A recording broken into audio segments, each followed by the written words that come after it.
23 million views of her newest single in just 24 hours. 3 million copies sold in 1 week. With numbers like these, Adele's newest album, 25, is set to break records she herself set with the success of her last album, 21, in 2011. Never mind, I'll find someone like you. That album was the highest-selling release for 2 years straight and won 6 Grammys for Adele. Mom, girl did good. The same year, she won the Oscar for her Bond theme song, Skyfall. For a girl raised by a single mom in North London, Adele has definitely done good. Her voice has been called sheer beauty. My God, this reminds me. And this week, she's been showcasing it with a live special in London.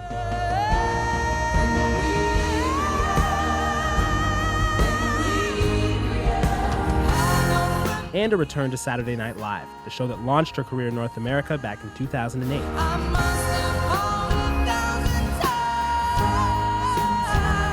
But she stayed surprisingly grounded. She forces herself to take time off between records. She hasn't moved to Hollywood. Hi, how you doing? Hello, hi. Shad. Hello, very nice to meet you. Hi. And she spends most of her days happily raising her 3-year-old son. Action. Awesome. Good to go. Okay, I want to start with, how does it feel to be embarking on this ride again, this wild ride? It feels good.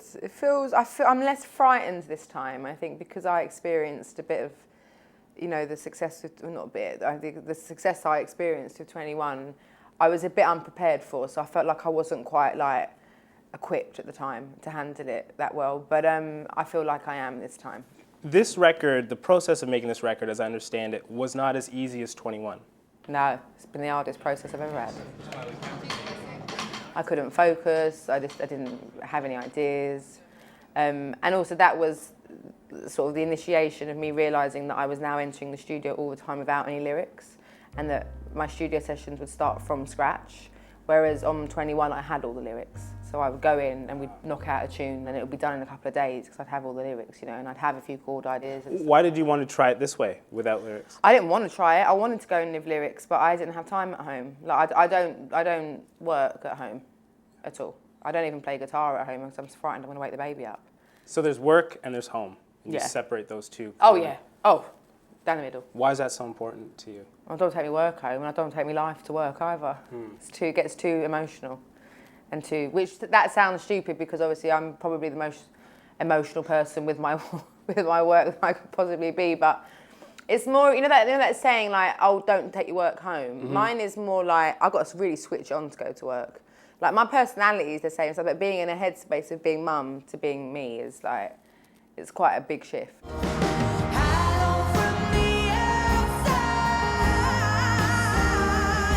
And you have to be strict about drawing those boundaries. Yeah, and I'm really in charge with everything that I do with my career.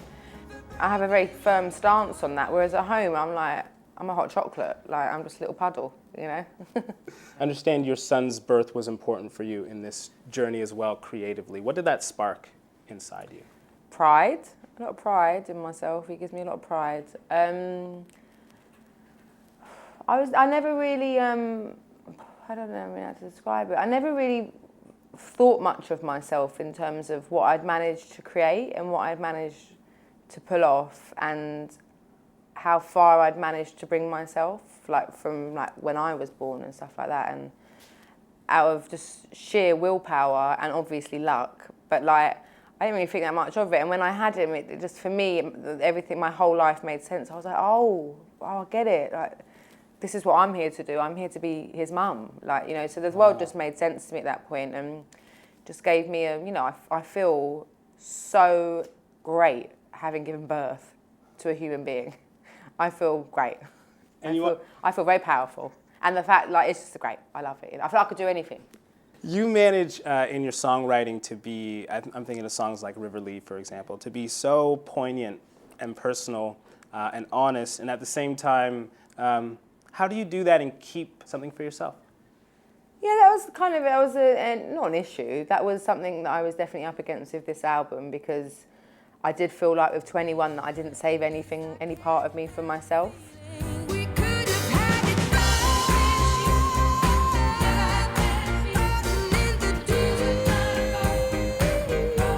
But I think the key to it this time is that I haven't just gone, nah, this is what it's about. And I've skimmed the surface of what the song means to me and what I wrote them about. And I think I would like everyone else to decide what these songs mean to them, rather than me telling them what they mean to me completely or what it should mean to them. There's a lot of nuance to that because Yeah. people still have to feel, and you have to feel it as you know when it's something that's Yeah. honest, right? At the same time to make it universal. Yeah. Was it hard to go there at first? No, it was fun because I just had a kid and I couldn't remember who I was. I was lost in my own wilderness, you know, with like milk in my hair and stuff like that, tripping over my breasts and stuff like that. Do you know what I mean? So I was like, who am I? And then, you know, revisiting all those things made me find my identity. So you're already feeling pretty vulnerable. Yeah. Anyone who doesn't after giving birth, shut up. Were you able to put your finger on what it is that you do and what you offer to the world in the process of making this album? No, I have no idea what it is. I have no idea. I'm guessing the honesty. I'm guessing how candid I am in terms of the way I talk about things.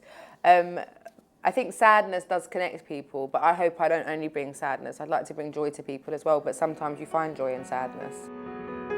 Never mind, I'll find someone like you.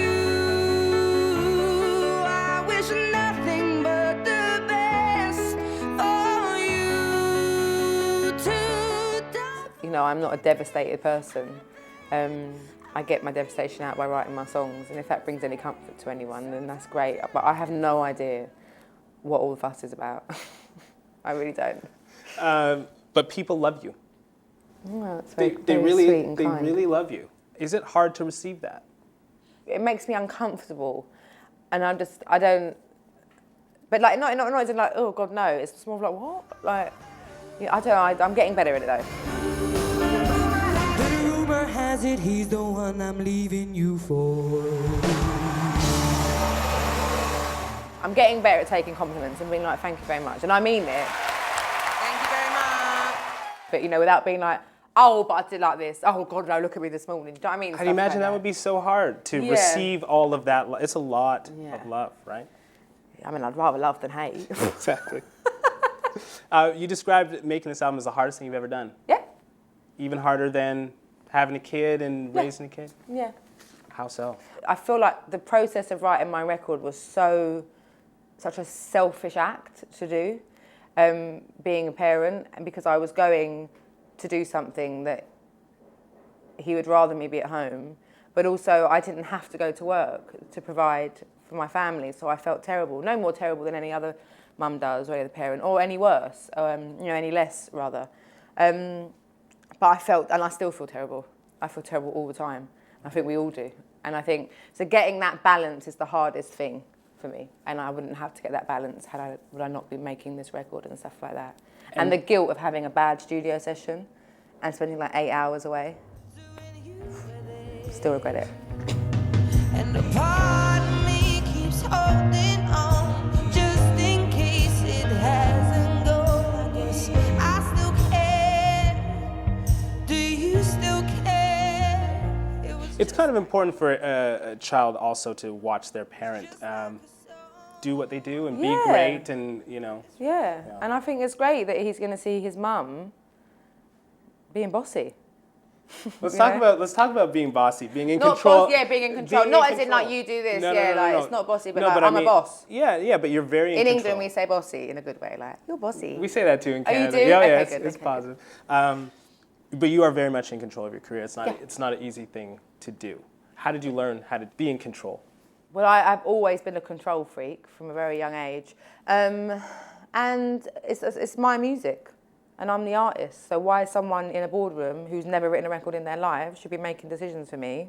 No. We are the artists, and we should be allowed to decide in every aspect. And I think I understand that it's only when you get to a certain level that you really get to be in control. But I think it's a shame that you have to be of a certain level, because people that are unknown as well, that are making records, again, it's their music. and the decisions of how they're portrayed and how they're to come across and how they look is no one else's business. I just think like when you're new and you've got all these people who you think know better than you, and don't get me wrong, I'm sure they do know better in lots of ways, but no one knows what's best for one person apart from that person and how it makes them feel. If they don't like it, they don't believe in it, it ain't going to happen if they're doing something that everyone else thinks they should do. I think it's about integrity and stuff like that, you know, which all of us have, not all of us use. How have you kept both feet on the ground? By all accounts, I mean, I've only known you for 15 minutes now, but by all accounts, you're a very grounded person. How do you keep both feet on the ground? I'm British, so I think that helps. But also, I haven't changed my circle of friends, and my circle has definitely got smaller. But in terms of the core people in it, they take the piss out. I'm a laughing stock to them, and I run everything past them, you know. And I'm not tempted in the slightest by anything that like being famous has to offer. Like it's really lovely. And it's a great luxury to dip in and out of it and to experience it. And I'm forever grateful of that, but it ain't real. So I don't feel like you can get attached to something that's not real. So I'd rather live a real life and be a real person. It was just like a movie.